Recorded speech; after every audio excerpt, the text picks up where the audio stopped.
Hello friends, welcome back to my channel. आज मैं आपके साथ बहुत ही आसान तरीका बताऊंगी, जैसे कि पेपर कटिंग करना जिनको आता नहीं है, जो बिगनर से नए सीखने वाले हैं, उनको बहुत आसान तरीके से मैं बताऊंगी पेपर कटिंग करना। तो सबसे पहले मैं यहाँ पे ब्लाउज़ की चेस्ट गिन लेती हूँ। 1 पार्ट मैंने यहाँ पे गिना है, तो यहाँ पे 10 इंच आता है। तो 1 पार्ट का 10 इंच मतलब पूरा ब्लाउज़ ये 40 चेस्ट का है। तो इसका मैं आपको पेपर कटिंग बहुत आसान तरीके से बताऊंगी, तो वीडियो आपने पूरा देखना है, बिल्कुल भी स्किप नहीं करना है।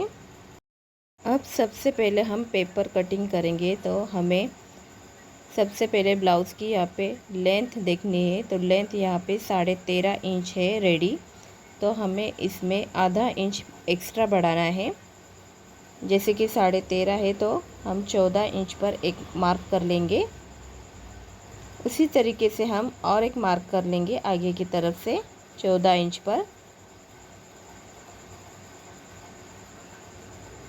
तो आधा इंच हमने लेंथ में बढ़ाया है।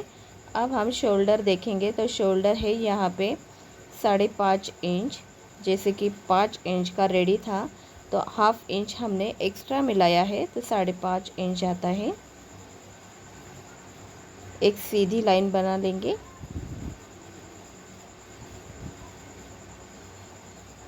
इसी तरीके से हम नीचे की तरफ भी हमें 5.5 इंच पर एक मार्क कर लेना है।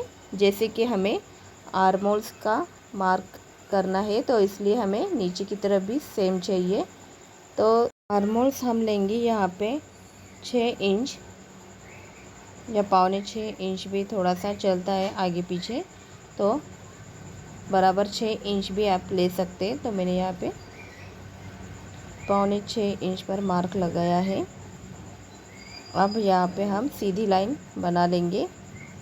अब हमें यहाँ पे चेस्ट का मेजरमेंट डालना है। तो 10 इंच का 1 पार्ट आता है, उसमें हम 1.5 इंच एक्स्ट्रा मिला के हम 11 इंच पर एक निशान बना लेंगे। जैसे कि आप बिगनर से, तो आप यहाँ पे 1.5 इंच की जगह 2 इंच बढ़ा सकते हैं, क्योंकि आपको कट करने में कपड़ा अगर ज़्यादा लगे तो वो आपको कम ना पड़े कपड़ा, इसलिए आप 2 इंच का मेज़रमेंट लेना। इस तरीके से हमें एक सीधी लाइन बना ली है। अब हमें आर्मोल्स के लिए 1.5 इंच पर और 1 इंच पर पीछे की तरफ 1.5 इंच का और आगे की तरफ हाफ इंच का नीचे की तरफ हमें इस तरीके से गोलाई करनी है। अभी हम आर्मोल्स का अच्छे से शेप देना है। पीछे का आर्मोल हमें अंदर की तरफ और बाहर का जो आर्मोल है थोड़ा सा हमें अंदर की तरफ लेके जाना है, शोल्डर की तरफ से। जैसे कि फ्रंट पार्ट जो रहता है वहाँ से हमें आर्मोल्स थोड़ा सा क्रॉस में अंदर की तरफ लेना है। अब मैंने यहाँ पे जितना हम चेस्ट का मेजरमेंट लेते हैं उतना ही हम नीचे लेंगे। 1.5 इंच का एक्स्ट्रा मार्क करके हम एक सीधी लाइन बना लेंगे। अब यहाँ पे मैं हाफ इंच का अंदर की तरफ एक लाइन और ले रही हूँ। जैसे कि आगे का पार्ट जो रहता है वो बड़ा रहता है, इसलिए हमें आगे की पार्ट हमेशा थोड़ा सा हाफ इंच का कट करके लेना है। अब हम यहाँ पे गले की चौड़ाई लेंगे, तो यहाँ पे हम 2.5 इंच की गले की चौड़ाई लेंगे। तो इसमें आप अगर आपके शोल्डर उतरते हैं तो आप यहाँ पे 2.25 इंच का भी मार्क कर सकते हैं, अगर जिनको शोल्डर की प्रॉब्लम है उतरने की उनके लिए। तो आगे का गला है 5.5 इंच का, तो मैंने यहाँ पे हाफ इंच एक्स्ट्रा बढ़ा के 6 इंच पर निशान किया है। नीचे की तरफ भी हम 2.5 इंच का निशान बना लेंगे। इस तरीके से एक बॉक्स रेडी करेंगे।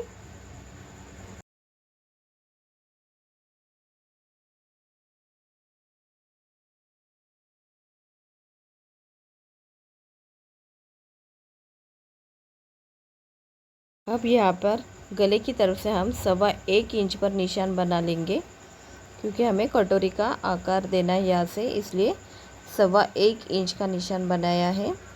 अगर आपकी चेस्ट 40 के अंदर रहती है तो आप 1 इंच पर निशान बना सकते हैं। अब यहाँ पे क्रॉस पट्टी के लिए आगे की तरफ 3.5 इंच और 2.5 इंच पीछे की तरफ सबसे पहले हमें सीधी लाइन मार लेनी है। कौन सा भी ब्लाउज़ हो आपने उसमें 3.5 इंच और 2.5 इंच का ही क्रॉस पट्टी का मेजरमेंट लेना है। अगर लेंथ ज़्यादा रहती है ब्लाउज़ की तो उसमें हम 4 इंच की आगे की तरफ और 3 इंच की पीछे की तरफ इस तरीके से मेजरमेंट लेना। अब यहाँ पर कटोरी है 5.5 इंच की, तो मैंने यहाँ पे एक निशान लगाया 5.5 इंच पर। आर्महोल्स की तरफ से मैंने यहाँ पर 2.5 इंच पर एक निशान बनाया है। तो यहाँ से हमें कटोरी का शेप देना है अच्छे से गोलाई में। अगर आपका कटोरी का शेप अच्छा आता है तो आपकी कटोरी भी बहुत अच्छी बैठती है। गले की तरफ से हमने जहाँ पे 1.25 इंच का निशान बनाया था वहाँ से हमें राउंड शेप देना है इस तरीके से। अब यहाँ पे हम क्रॉस पट्टी का जो आकार है उसको हम 3.5 इंच पर निशान बनाए, उससे हम इस तरीके से दे देंगे। अब यहाँ पे पूरा मेजरमेंट और फ्रंट पार्ट और बैक पार्ट दोनों एक साथ निकल जाते हैं। तो हमने यहाँ पे पूरा पेपर कटिंग पहले कट कर लेना है पेपर को अच्छे से। इसके बाद हम आगे का और पीछे का पार्ट कट करेंगे।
अब हम यहाँ पर कटोरी बढ़ाएंगे तो सबसे पहले आधा इंच पर हम एक मार्क कर लेंगे और जहाँ से गोलाई में कटोरी का शेप जाता है वहाँ से हम रखेंगे। नीचे की तरफ हम 2 इंच का मार्क लेंगे और वहाँ पे कटोरी ऐसी रखनी है, बिल्कुल भी हिलाना नहीं है। हम जैसे कटोरी हमने रखी है वैसे ही पूरा मार्क कर लेना है। ये बहुत ही आसान तरीका है कटोरी बढ़ाने का, बहुत ही इजी है। और जैसे कि इसकी फिटिंग आप देखेंगे तो बहुत अच्छी बैठती है ये कटोरी। अब मैंने पूरा मार्क कर लिया। अब हमें नीचे की तरफ से कटोरी में आधा इंच बढ़ाना है इस तरीके से। अब हम जहाँ पे हमने 2 इंच का निशान किया था वहाँ से हम इंची टेप को रखेंगे और उसका सेंटर पॉइंट निकालेंगे। नीचे की तरफ हम 2.5 इंच पर एक मार्क कर लेंगे। अब हमें दोनों तरफ से देखना है कि सेम मेजरमेंट आता है कि नहीं। तो दोनों में सेम आता है तो हम दोनों भी यहाँ पे पॉइंट जॉइंट कर लेंगे। तो बहुत ही आसान तरीका है ये कटोरी बढ़ाने का, बिल्कुल भी आपको समझ में आ जाएगा। इस तरीके से मैंने आपको बताया है। इस तरीके से हमने ये कटोरी यहाँ पे हमारी रेडी हो चुकी है। अब मैं यहाँ पे पेपर कट कर लेती हूँ। अगर आपको वीडियो पसंद आए तो ज़रूर लाइक करना और कमेंट कर कर मुझे ज़रूर बताना है कि आपको पेपर कटिंग कैसी लगी। और आपको अगर अलग तरीके की पेपर कटिंग देखने चाहते हो, अलग चेस्ट में अगर आप प्रिंसेस कट भी देखना चाहते हो वो भी मुझे कमेंट में बताना। मैं ज़रूर आपके साथ उसका मेजरमेंट आप मुझे कमेंट में बताना। मैं उसी साइज़ का आपको मेजरमेंट पेपर कटिंग के साथ आपके साथ शेयर करूँगी।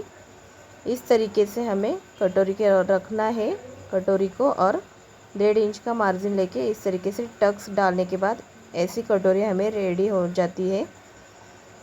तो यहाँ पे पूरे पार्ट हमारे रेडी हो चुके हैं। तो वीडियो पसंद आए तो ज़रूर लाइक करना।